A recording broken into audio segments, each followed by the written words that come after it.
Okay, let's have a look at scleranthus. So the best thing is that you would have printed out the worksheet and filled in the blanks, or maybe you're going to wait to follow along with me as we talk, and you've got the batch reference sheets as well. So just make some notes to remind yourself about the key words, really. So scleranthus is really hard to pronounce. I know, it took me ages, but that's the way it is. So it helps when we find it difficult to make up our minds, as it says there in the little picture. And it's when you've got two things on your mind and you can't make a decision, and the easiest thing would be like white bread and brown bread, and you think, oh, I don't know which one to choose. Or you're thinking of moving and you think, oh, I'd like to move to Wells near the sea, or actually I'd like to live near Dis because I like the countryside. And you've got those choices, or you've got Fred and Harry to choose from and you're not quite sure which one to choose. So I think you got the message. It's when you've got to make up your mind between two things and you know what it is, but you just need to choose. That would be scleranthus. Now, if you were wanting to move somewhere and you didn't know where to, you said, I just got to get away. Where to? I don't know, anywhere. And it could be Australia, Greece, down the road. Then you need wild oat. Say someone's just left university and they could just go anywhere and do anything, and they think, oh, I don't know, do I want to be a doctor, do I want to be an accountant, and everything is just open to them. Then they would need wild oat so that you get some direction, because the world is your oyster, but it can really get you down if you don't know what you want to do.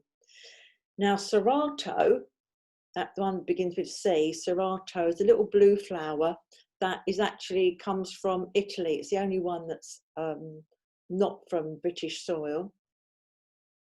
And it's for people who think, oh, I would like to move to Greece, but then they start asking people, what should they do? Do you think I should move to Greece? Do you think I should sell the house? Do you think I should marry Jim? Do you think I should, whatever it is? Then that's Serato, because it's needing someone else to validate what you already know. So that's three very different ways of making up your mind, isn't it? There's one where you've got two things, and this is why it's all to do with balance as well. So if someone's feeling dizzy, actually, scleranthus is one. I know they're not for physical things, but sometimes the dizziness can be caused by that mind that's in a whirl. And wild oat for just don't know what you're going to do, and Serato for asking people to give you the confidence to carry on. Yeah. Hornbeam is a very popular one because that's something that we can all relate to, and that's the Monday morning feeling. Like, oh, you feel more tired than you would normally do, and actually you feel tired at the thought of doing something more than doing it, because you can feel quite energized when you're busy, as you know, doing things, but sometimes it's just you think, oh no, I can't do it, and it's like it's a mountain. So that is the hornbeam feeling. So if you feel hornbeamish in the morning, 2 drops in a glass of water, and that could just turn, if it's the right one, if you've guessed that that's what it is. It could be that you were actually worrying about a family member, and that is why you're feeling that exhaustion and tiredness, you say. So you really have to think about why you feel exhausted, because if it's worrying about someone, which can absolutely wear you out, then hornbeam isn't going to do it. So you really have to think, is it just that, or is it because of that? And have a think. Gentian and gorse are the next two, and gentian is like a lighter version of gorse, if you like. That gentian is when you feel a bit downhearted, you think, oh, I don't believe it, you know, I don't know, you've missed the bus, or the car won't start, and you think, oh, that's the last straw. But gorse, if you're feeling gorse, then you would think, that's it, I'm not going out, and you'd go back to bed or something, because you think, well, I'm not going to do it. Gentian feeling, if you've taken a driving test and you've failed, you think, oh, I mean, everyone's going to be disappointed, aren't they? Everyone. But and so you would need gentian to sort of pick you up a bit. But gorse said, they'd say, oh, I'm not going to go in for it again, I'm not putting myself through that. And gorse is like the sunshine remedy, lovely bright yellow gorse that you see when you're out walking, and that is a real tonic and a pick you up when really you've given up hope. So let's look at this exercise B. Your sister has a lot of friends and you don't know them, and so this is looking at people who you're not that particularly close to. So these are good scenarios, and we're going to choose from scleranthus, serrato, wild oat, hornbeam, gentian, gorse, and rescue remedy. Yeah, so we're just going to think of those. So there's poor old Bob, bogged down by a routine, finds it hard to motivate himself in the morning. He wishes he could find a more worthwhile job and doesn't know what sort of career he should consider. So he definitely needs, would you say he needed wild oat? Because he doesn't know what career. And do you think he might need hornbeam? Because he can't motivate himself in the morning. That might be an idea, mightn't it? So there's Janet. She's been getting terrible panic attacks. She's gone to the doctor and she said she won't go anymore because nothing has done her any good, and she said she'll just have to learn to live with it. So she's absolutely resigned, and that's it. Gorse would be the one. She'd need more than gentian. Gentian would be, oh, I still keep having the panic attacks, I'll have to go back and I'm fed up with it. But gorse, she's not going to go back. Harry's been trying to get a job in computing for years, and now he's been offered one. Inside he wants it, but it's a responsible position, and he's having trouble saying yes. And he keeps on asking me, his friend, 1,000 times what he should do. And if he doesn't get a move on, they'll give the job to someone else. And that is a typical serrato. Absolutely, because he's asking someone else what he should do. You're trying to get a job for years, go for it, Harry. So Ronnie was enjoying university until the first time he had to take a seminar. He got a rough ride from the lecturer and it left him down. And so next time he's going to give a talk, he thinks he's going to be a bag of nerves. So the thing for him would be gentian, because he's going to do it, but he's feeling a bit down because of the way this guy had, or woman had, pulled him apart. I would also suggest mimulus, actually, but that wasn't one of the choices, was it? But gentian. So Fiona can't make up her mind about anything. Going shopping with her is a nightmare. She spends 10 minutes dithering over which loaf of bread to get. And, well, that's scleranthus. She hasn't asked the speaker who to say, oh, what loaf shall I get? She's just dithering. So if you can't make up your mind about two possible courses of action, we're on page 9. So 2 possible courses of action, you need scleranthus. And what is peculiar about the hornbeam kind of fatigue is that it's a feeling of tiredness more than an actual real tiredness. It's the thought of doing something that makes you tired. So if you were feeling a bit down after something had gone wrong, would you take gentian or gorse? Well, you would take gentian if it's a bit down. If you were a lot down, you would take gorse. Yeah. In an emergency, this is just brought up suddenly, how many drops of rescue remedy do you take at a time? And of course it's 4. So is rescue remedy stronger if you take it straight from the bottle instead of diluting it? No, it isn't. It just tastes stronger. So we've got some more remedies here, remedies for types. You can stop the video and then carry on another time. So vervain, this is to help with extreme over enthusiasm of a subject. So someone that's burning the midnight oil to get something finished, who has promised that they're going to help with a project and they wouldn't let that person down, but actually they have got other things on, but they are still going to do it. And somebody sees them and they said, look, you've got to slow down, you're doing too much, but they enjoy doing it. They enjoy doing it. The danger is if that straw that breaks the camel's back, when it starts interfering with their health. So it would be best if you were that type of personality to take that occasionally if you felt that you were just going into that phase of doing too much and your over enthusiasm is going to wear you out.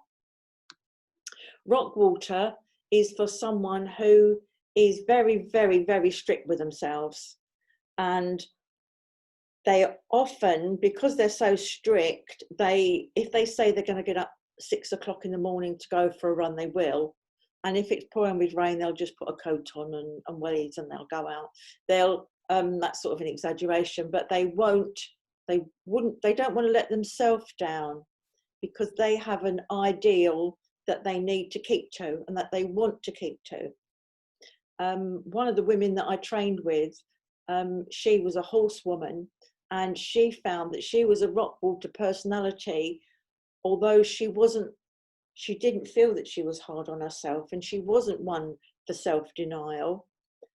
But we discovered when we were talking that she'd actually been brought up in a convent, and that hardness had been given to her. And because what she didn't understand is that she'd actually got really bad arthritis as an adult. And our teacher was discussing this and saying that usually the rock water personality have often got arthritis, really bad pains, because it comes in on them. It's called somatic. It comes in because they're so rigid and hard on themselves. And this horsewoman, she felt that she got the pains, but she hadn't got that personality. So she took rock water and the pains did subside without a word of a lie. She got up the next morning and she could easily walk down the stairs, where she had to usually wait for her joints to ease up. And when we discussed it in class, because it didn't make sense for her to take them for a physical reason, you say, when then she told us about being brought up in a convent, it made sense that this self-denial was still there inside of her, and the rock water helped to ease it. It was amazing, actually, because she couldn't believe it.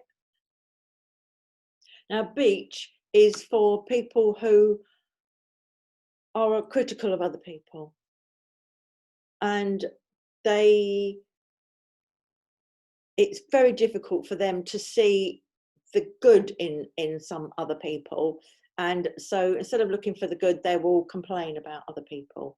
And it could be that you could use it on yourself if you're overcritical of yourself as well. But this is one of the reasons that I get people to fill in that quick form that you've got, the one sheet form, because I like clients to have a look through those, because then people have surprised me that they've said that they were beachy, that they were, and I didn't imagine that they were. And I don't think that may not have come out in conversation, but that's why I like to have people to look at that, and then we can bring that out, because it might even be themselves that they're being hard on. Vine is for people who are very dictatorial. You can imagine a army major would be Vine, someone that's a managing director of a company that they've got good leadership skills, but they overdo it and they dominate other people by sometimes almost bullying people, and they can be bullying to a large extent, because instead of showing people how it would be best to do something, they will tell people how to do it, and that is the only way to do it, full stop. I'm sure that's not you, so you won't need Vine, will you? Now, chicory is the exact opposite. Chicory is for people who are wanting to help other people, but their main aim really is to have it come back, and they are attention seekers. So it's often unkindly called the mother-in-law, or the mother, the mother hen that's over possessive. So, oh, Johnny hasn't called me this week, and well, he did call you, yes, but he didn't speak for very long. So whatever somebody does, it's never going to be enough. If they call once a week, it could be twice. If they call twice a week, it's not long enough, and they feel left out of things, and they will do things for a return. And so it's not a nice way to feel, and they can feel very needy. And I think sometimes we all feel that, a bit of neediness sometimes. And I think of children as well being a bit needy, the child that's like a limpet around its mother's leg, and she's giving them so much attention, and this child is still clinging on and wants more and more and more. And I think of that one as well. So here we have exercise 3, and again, please have a look in here, and in the workbook section 3 you'll find lots more information on vine, bean, chicory, vervain and rockwater. So here we have this woman who goes to church while the family are in bed, and she comes home and she spends several hours cooking a roast dinner and always lays the table with the best silver. I mean, she's a model, isn't she? Model mother. And that is rockwater, because she just does a lot, doesn't she? And this other one, she insists that all her family go to church, won't hear any argument. There's a rota for cooking the dinner, and when it's your turn, that's that. But if she's busy, when it's her turn, she will get her husband to do it instead. She is in charge. So that's fine, without a doubt. This other one is forever criticising her lazy family who can't haul themselves out of bed to go to church. She comes home and is so annoyed that her son has peeled the potatoes instead of scrubbing them. So she is never, ever going to be happy, is she? So she's beach.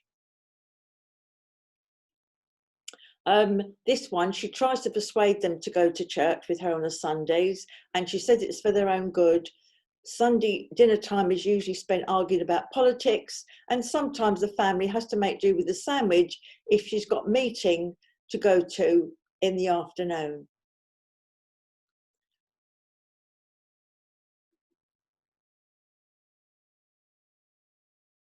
Well, that one, I think, is vervain. She tries to get her family to go to church. She's very adamant about politics, and then she's going to go out in the afternoon to go to another meeting. So vervain would be the one for this lady.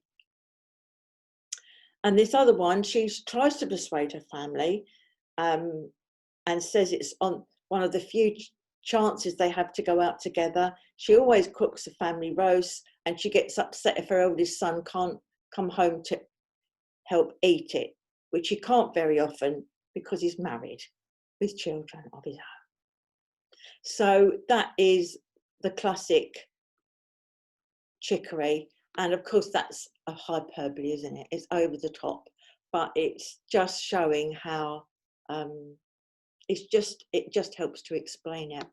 So I hope that's given you an idea of those remedies. It's going to take a while before you can feel comfortable. You're not going to be able to remember it all at once by any means. It took me ages. I kept having to go over it and go over it and go over it. And it's like anything, like I may have said before, like learning the piano or tap dancing or writing or drawing. It takes time. So enjoy the journey because it is fantastic. And I hope you've enjoyed this session. See you next time.